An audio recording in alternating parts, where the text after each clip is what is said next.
1987లో America Chicago రాష్ట్రంలో చాలామంది తాము యూఎఫ్ఓలను చూశామని చెబుతుండటంతో ఏం జరుగుతుందో అధికారులకు అర్థం కాలేదు.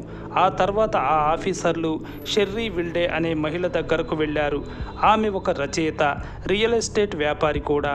అయితే ఆమె చాలా ఏళ్లుగా ఏలియన్స్ను కలిసేందుకు ప్రయత్నిస్తోంది. అందువల్ల ఆమెకు యూఎఫ్ఓలు, ఏలియన్స్ గురించి చాలా అవగాహన ఉంది. అధికారులు ఆమెను కలిశారు. ఒకటే ప్రశ్న అడిగారు. 20 ఏళ్ల కిందట మీకు ఏం జరిగింది అని అడిగారు. నాకేది గుర్తులేదు అని ఆమె చెప్పింది. వారు ఒప్పుకోలేదు. మీరు నిజం చెప్పాల్సిందే అన్నారు.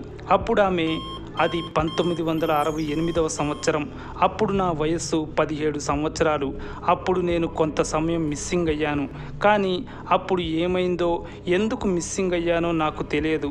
అది తెలుసుకోవడానికే ఏలియన్స్తో కాంటాక్ట్ అయ్యేందుకు అప్పటి నుంచి ప్రయత్నిస్తూనే ఉన్నాను అని ఆమె చెప్పింది.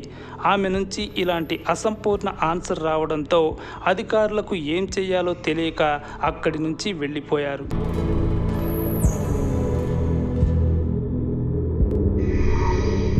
2 రోజుల తర్వాత అధికారులు మళ్ళీ వచ్చారు. ఈసారి వాళ్లతో ఓ హిప్నాటిస్ట్ కూడా వచ్చారు. ఆయన 1968లో ఏమైందో చెప్పమన్నారు. ఈసారి ఆమె, 1968లో నేను నడుపుతున్న కారు సడన్గా ఓ చోట ఆగిపోయింది. చూస్తే ఎదురుగా 3 నిల్చొని ఉన్నారు. ఆ తర్వాత ఏమైందో నాకు తెలియదు. 2 గంటల తర్వాత నేను నా ఫ్రెండ్ ఇంట్లో ఉన్నాను అని చెప్పింది. మరి ఆ 2 గంటల్లో ఏం జరిగింది అని హిప్నాటిస్ట్ అడిగితే, అదే నాకు తెలియట్లేదు అని ఆమె చెప్పింది.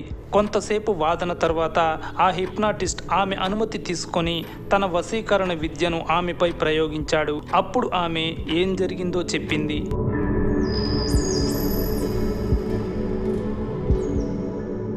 1968లో నా కారు సడన్గా రోడ్డుపై ఆగిపోయింది. కారు ఆగగానే విండ్ షీల్డ్లోంచి చూశాను. ఆ ఆకారాన్ని ఎక్కువసేపు చూడలేకపోయాను. ఎందుకంటే అది మనిషి కాదు, అదో రకంగా ఉంది. ఆ ఆకారాన్ని చూసి నేను భరించలేకపోయాను. అతనికి గ్రీన్ కలర్ కళ్ళు ఉన్నాయి. నోరు ఉంది కానీ తెరిచిలేదు. తలపై ఓ క్యాప్ ఉంది. నాకు వణుకొచ్చేసింది. నేను చనిపోతున్నాను అని అనుకున్నాను.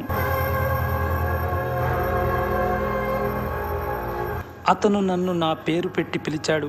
షెర్రీ, మేము నీకోసమే ఎదురు చూస్తున్నాం, కారు దిగు అని చెప్పాడు. అతని వెనకాల మరో 2 ఉన్నారు. వారు నాకు నమస్కారం పెట్టారు.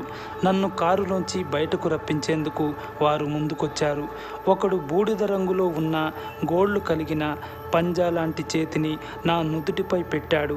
అలా నన్ను కారు నుంచి బయటకు లాగాడు. అతను నన్ను టచ్ చేయగానే నాలో వణుకుపోయింది. నేను చాలా ప్రశాంతమైపోయాను. మొదట మాట్లాడిన ఏలియన్ చూడటానికి కుటుంబ సభ్యుడిలాగా వ్యవహరిస్తూ, మేము వేరే డైమెన్షన్ నుంచి వచ్చాము, కొంత పని పూర్తి కావాల్సి ఉంది అని నాతో అన్నాడు.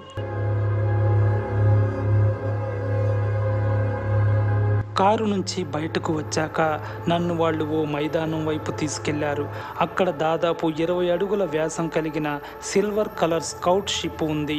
దాన్ని చూస్తే చాలా ఆసక్తిగా ఉంది. కానీ నేను అందులోకి వెళ్ళడానికి ఇష్టపడలేదు. ఎందుకంటే లోపలికి ఎందుకు తీసుకెళ్తున్నారో ఏమో అనే ఉద్దేశంతో నేను ముందుకు వెళ్ళలేదు. 3 ఏలియన్స్లో డా అని పిలిచే పెద్ద ఏలియన్ ముందుగా స్పేస్ షిప్లోకి వెళ్ళి నన్ను లోపలికి రమ్మన్నాడు. కాసేపు వ్యతిరేకించినా చివరకు నేను లోపలికి వెళ్ళాను. లోపల చల్లగా ఉంది. బయట కనిపించే దానికంటే లోపల మరింత కాస్ట్లీగా కనిపించింది. నేను స్పేస్ షిప్లో నడుస్తూ వెళ్ళాను.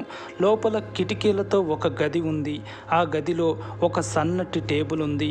అలాగే ఆ షిప్లో ఒక హాల్ కూడా ఉంది. ఇంకా డోర్లు, ఇతర గదులు కూడా ఉన్నాయి.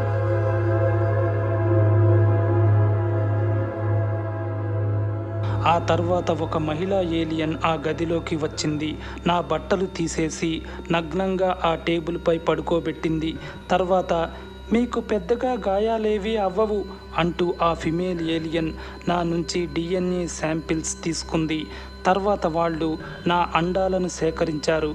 ఒక ట్యూబ్ ద్వారా ఫ్లూయిడ్ బయటకు వెళ్తుండటాన్ని నేను చూశాను.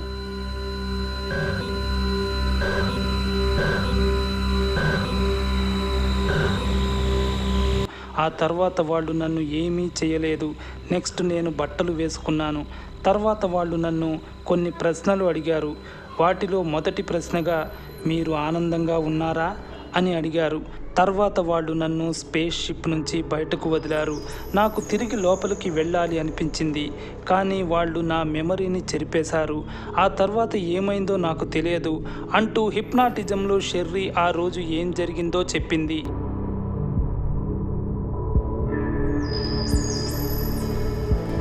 ఆ ఏలియన్స్ ఎవరు, ఎందుకు వచ్చారు, ఆమెను ఎందుకు టార్గెట్ చేశారు, ఆమె ఎగ్స్తో వాళ్ళకేం పని, ఆ ఘటన నిజంగా జరిగిందా, ఒకవేళ జరిగితే ఆ తర్వాత ఆమె తన ఫ్రెండ్ ఇంట్లో ఎందుకు ఉంది, ఆమె కారు సంగతేంటి, ఇలా ఎన్నో ప్రశ్నలు.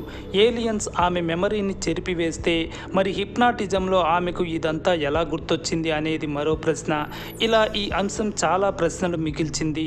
ఈ క్రమంలో షెర్రీ విల్డే ఏలియన్స్కు సంబంధించి కొన్ని పుస్తకాలు రచించింది.